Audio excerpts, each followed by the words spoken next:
Hey everyone, Vulsker here, and I'm back with another review, and this time we're talking about issues 2 of House of X, House of 10, and Powers of X, Powers of 10. The 2-series, 6-issue piece story arc with basically the rebirth of the X-Men. Honestly, it was a little with these two. One had some humongous reveals and drops. The other one, not too many cared for it. Wasn't perfect. Still a good issue. We want to know what I truly think about each one? Let's talk about it.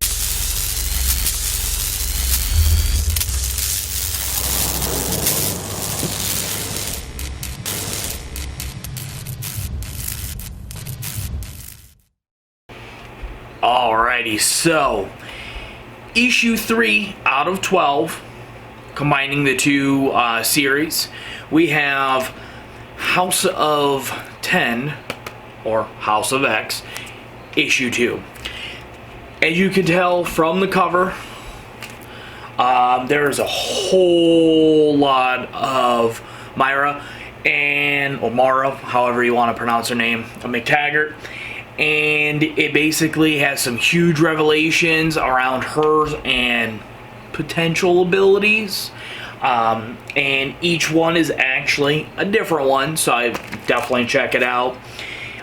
This issue had a lot of old school fans just... And it's nice because it is a huge throwback to a bunch of the old X-Men kind of generations, basically each, iteration. So it's really nice to kind of see that all those still exist and kind of how this is all playing into everything.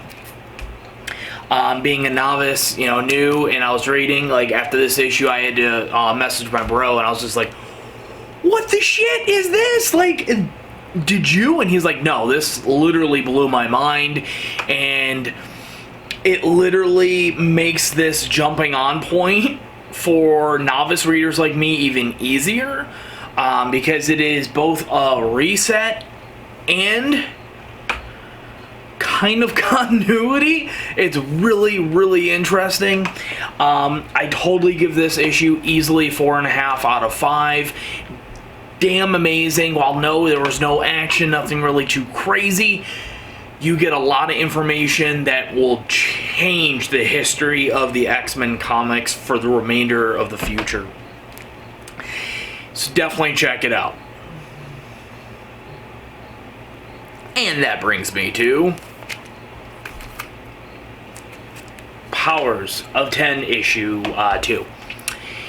This is the one that a lot of people had a lot of flack about, and honestly I can see why, because it gives us a little bit of furthering in the future, because it does kind of bounce around to the 4 different eras.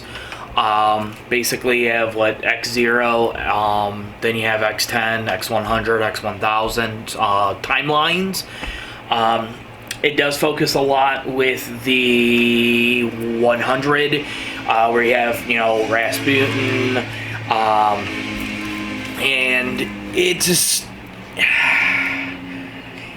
It's an interesting, reveal when you kind of see what's going on with who their leader is, and it kind of brings in aspects of what's truly going on, some hinting. If you're a fan of Apocalypse, you get some information on him and kind of what's going on that end. But the end is really just far out there, and what I mean by that, and this is a lot of people's complaints, is it's just a lot of scientific mumbo jumbo. And what I mean by that is, if you're caught up and you get the librarians and the distant future, it's just like, what? And talking about the Enlightenment and what's happening, and you really have no idea what's going on. It literally looks like it should belong in something of, you know, like Terminator or some weird Bible full, like, religious concept. It's insane. You know, the Enlightenment will come, we must give our all. But other than that, it was still a decent issue. Overall, I'd say probably a 3 out of 5. It forwards the story quite a bit. Focuses a little bit too much on a lot of talking of one timeline, and then when it finally changes, you just leave like, what the fuck was just talked about? What is this going to do? Like, what's going on? I'm still check them out though if you're looking to get the whole you know, story. Once again, issues 2, we have a House of 10, Powers of 10, Easel of 4.5, drastically changing the future of all X-Men, potentially, still wondering, Marvel Comics. And then we have Powers of 10, issues 2, 3 out of 5. It does its job, but nothing too fancy. But I just want to thank you guys for dropping by. Hopefully you liked what you saw. Please drop me down a comment down below. Let me know what you think. Thumbs up, reviews, opinions. Also, you can always throw me a subscribe if you want to know when I am posting and get more things up online. Notifications, we all love that. But that's all I got for this one. Guys, I just want to thank you so much again. Vulsker out. Nice.